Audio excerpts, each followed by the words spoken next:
Hey, the door flew open and in walked the Fig Newton. Hey, did you ever have the inbox full, the voicemail unable to accept messages, and the fuel gauge on empty? Well, that's when you gotta ask yourself a question. The only question that matters. Who are you? Ha! Well, sorry, gardeners. The captain here is in a very heavy introspective period. Deep space does that to you. But as I say, one monkey don't stop the show. So, welcome to the return to the Perfumed Gardens with the head case himself, me, Mr. Rik Strange, or just Rik Strange Esquire, whatever works for you. Never fear, we got some finger-popping dandies guaranteed today to blow your fuses with an overloaded brain spa for your lobers. Let's begin with a progressive new age piece by a Japanese cat. I'm gonna really work on this one. Stomu Yamashita. I got it right, I'm sure it is. He's a Japanese conceptual creator with a traditional Japanese percussionist style in his background. Sort of a child prodigy. By the time he was, I think, 13 years old, he was playing in the Kyoto Philharmonic, and that was conducted by his father. Nice. How about that? Well, in the 60s and the 70s, he honed his moniker musings into a masterful collaboration of rock and jazz and classical music, along with the electronic stuff that was popping around then. It was starting to really get percolating, let's say. Let's get dosed by a something from a 1976 LP that's called Go. The tuner we're going to play is called Man of Leo, as in the astrological sign. So if you get lost on the way back, just walk towards the purple pants.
Dip me in wasabi and I'll call you from the bathroom. Oh!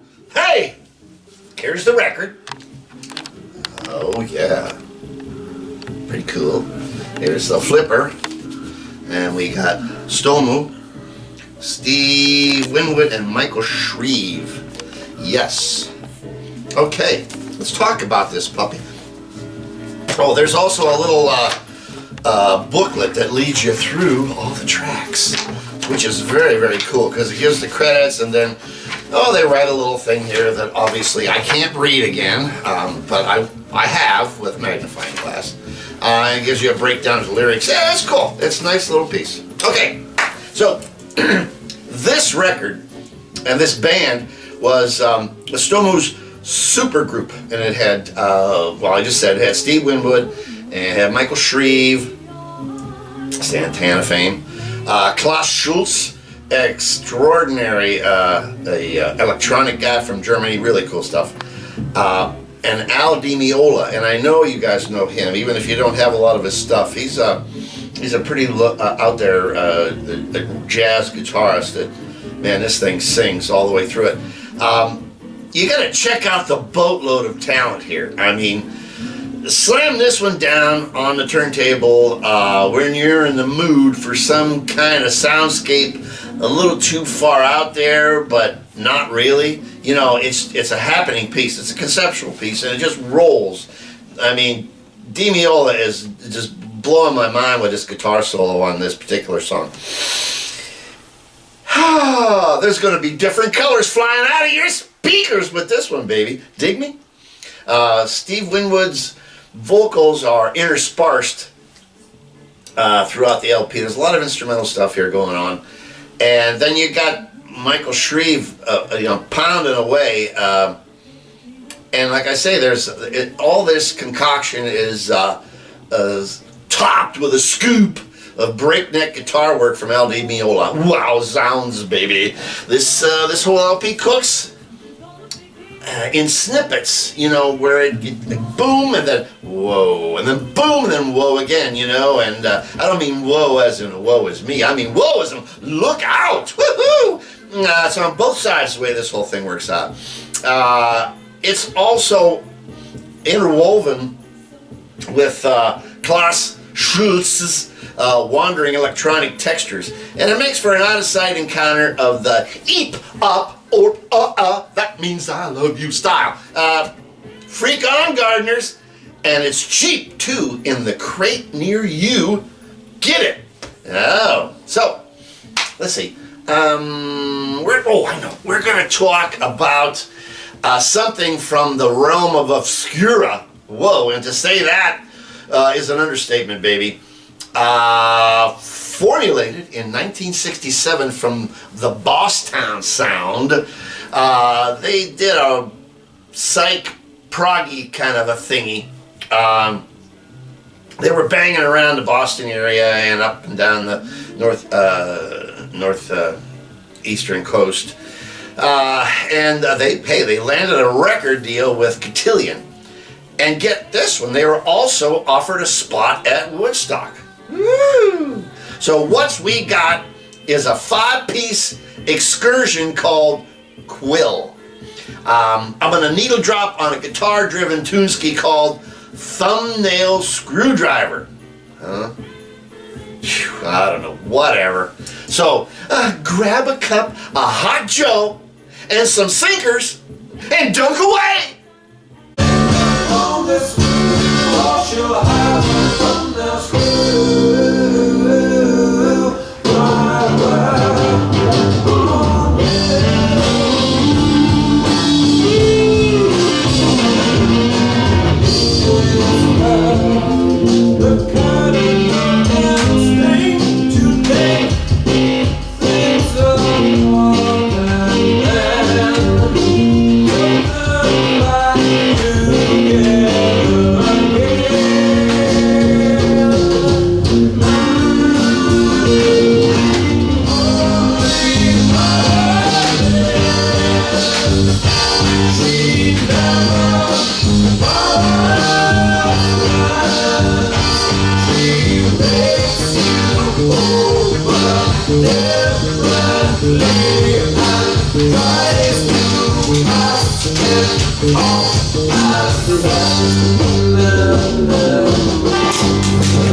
beach. Hey, listen, that's sure dipping your toesers into a triangulated pond. Huh? I don't know. That's that introspective attitude I've got lately. Only I can understand it. Oh, let's show you the record before we go any farther. Now, this is a promo, and it's also a gatefold. Interesting enough, I'd say. Let's talk about these geezers a little bit. Okay, here goes the thing about the Woodstock. Oh, they played on Saturday morning after the rains had stopped. They played early. They were one of the first. I think they were the first band on Saturday. But as fate would have it, oh fate, the sound was not cued to the film. They were having some kind of a combobulated engineering problem, and they couldn't get it all together, and so they were dumped from the film. Oh man, that'll ruin your day, wouldn't it? Well, anyway, the LP is a bit uneven, but there are a few worthy numbers, and that one was one that I feel is worthy. It's a, when I say prog-ish, it does go on. There's some weirdness going on the second side that just it kind of throws the whole disc into the toilato. But be that as it may,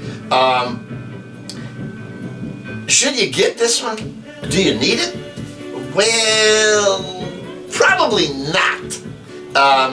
Not unless you gotta have everything on Psych and Prog and Psych Prog and Prog Psych. If I hadn't gotten a huge deal on it, I would have passed this one up like a hot potato. They're asking, are you out of your gourd prices? I'm going, what? I mean, really? Those flippers out there are at the helm again, dig it? Let 'em eat cake. Hey. Well, we now get to something completely different. A real smashing barn burner. A Brit Psych aftershock called July. Oh mama, these cats are gonna scramble your eggs. They have a history of a myriad of musical directions and changed their moniker many times. But the thing that's important to remember here is that they really kind of fit the freak beat definition to a T in Crumpets Afternoon. I'm not kidding you. It's really happening. Here's a chunk of Psych from their 68 LP called Dandelion Seeds. No, come on, because you don't need a note from Mom from this field trip, gardeners. Woo!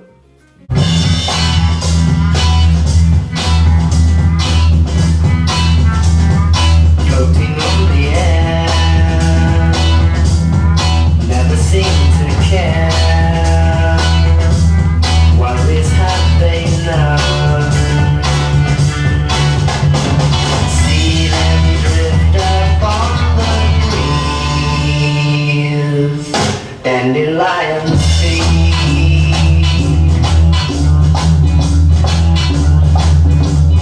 Blow them and they're gone, flying to the sun. Come and be with me. There the air is always clean, dandelion seed.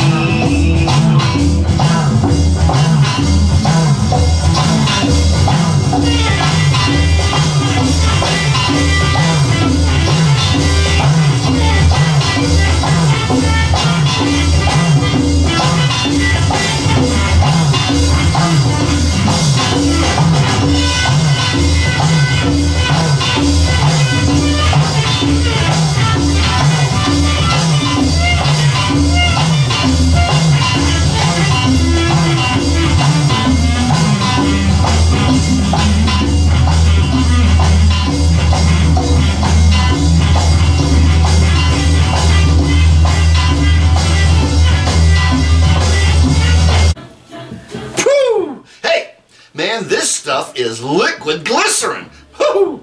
Moving along at a nice clip there, eh? Let us partake of the record. This is, yeah, she's raising the elevator again.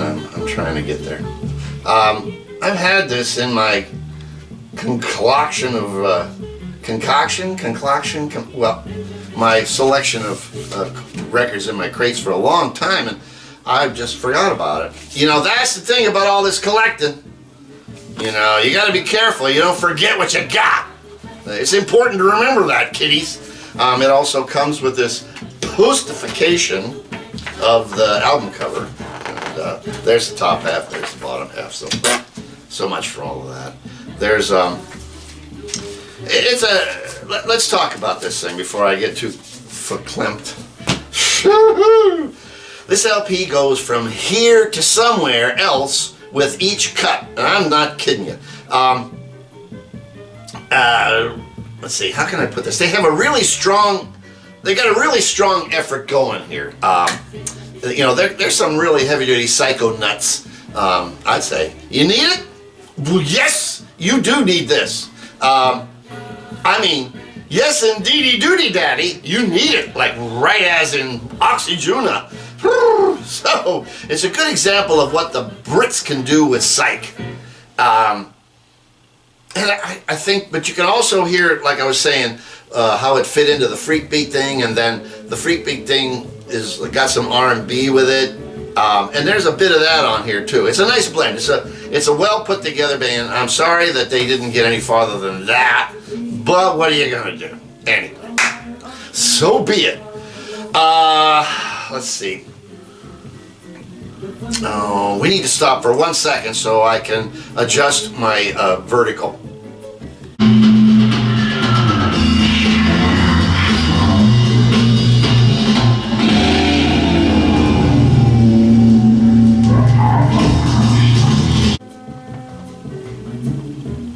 Yeah. Oh yeah, I had sorry about that, gardeners. I had a fine-tune, the brain committee, the brain pan thing, you know. It's just, sometimes it gets a little out of kilter. So, enough of that.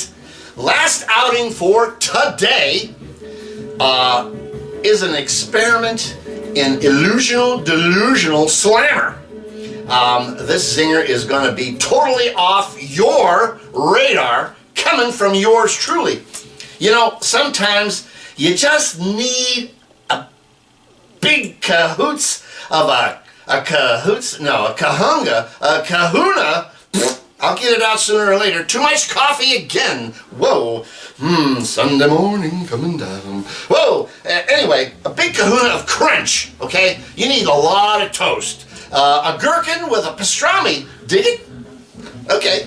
I was introduced to this alternative rock LP by our Miss Nancy herself in 1988.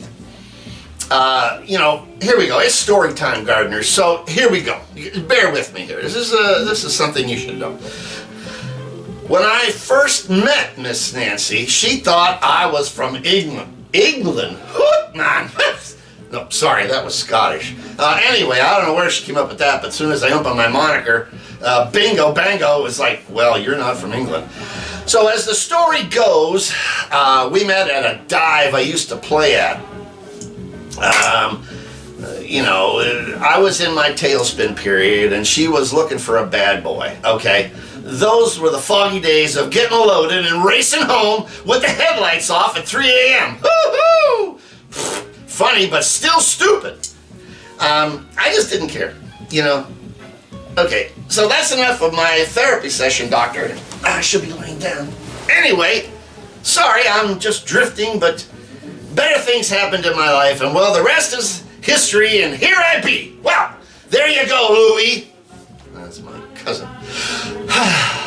So, the bandola I'm talking about is called Jane's Addiction, and the LP is their first, called Nothing's Shocking, and the platter chatter is called Had a Dad. Okay, here, what I suggest is crank it up to 11, then step back 20 feet so the atomic blast and the G-force don't knock you off your feetsers, but you've been warned.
This is their best work, in my opinion. I've got it right here. This is one of the few records that I kept in the shrink from the time that it was. Yeah, this is an original copy, by the way. And what I like about the sticker is it says, well, anyway, there's questionable language on the record.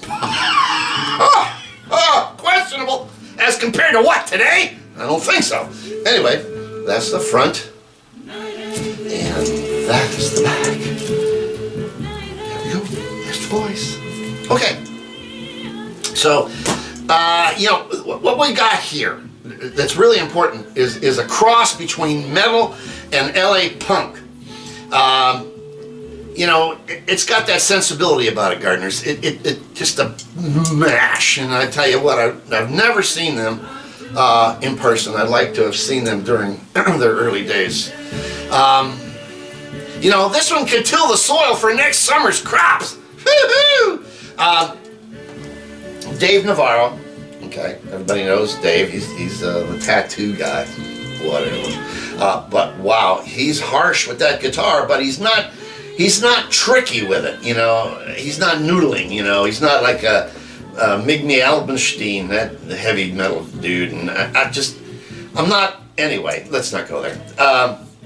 There is a live cover of the Stones song "Sympathy for the Devil."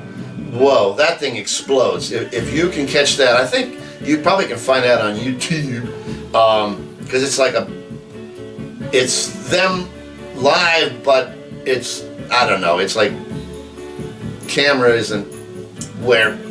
Anyway, look it up, find it, it's good.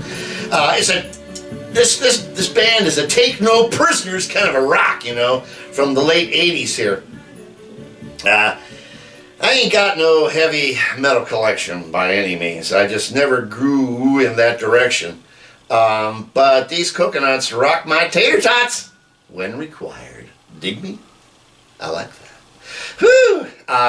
And always play it loud. This record is really good loud. Their second LP, Rich Road Habitual, not bad, but I don't know, it didn't grab me as much as this particular record did. So anyway, whew. Wowzers, that show took the air out of the studio today, didn't it? Woohoo! But par for the course, we must thank our bumperous contemporaries for today. And he's the chief cook and bottle washer of La Bossa Nova, Mr. Sergio Mendes in Brazil, 66. Cha-cha-cha, baby! This particular record, Equinox, is from 1967. I really have to say I've got all of his stuff up to, from the beginning all the way through 1970. I stopped after that. It was didn't have the charm, okay? The charm, like I need charm. I am charming. So, today was a long therapy session. But I say that gardeners, that the gardens, the return to the Perfume gardens is like a box of chocolates. You just never know what you're gonna get or how long it's gonna take. But who matters? It don't. Glad you could stop by. Thank you for the subscribers. I keep getting trips and drips, and that's fine by me. And I'm getting more comments too, and that's important. And they're not, they're not tied to a brick coming through my window. They're actually on the TV screen. So, gardeners, till the twain shall meet, remember, we are all one. And I want to say peace and love to you always.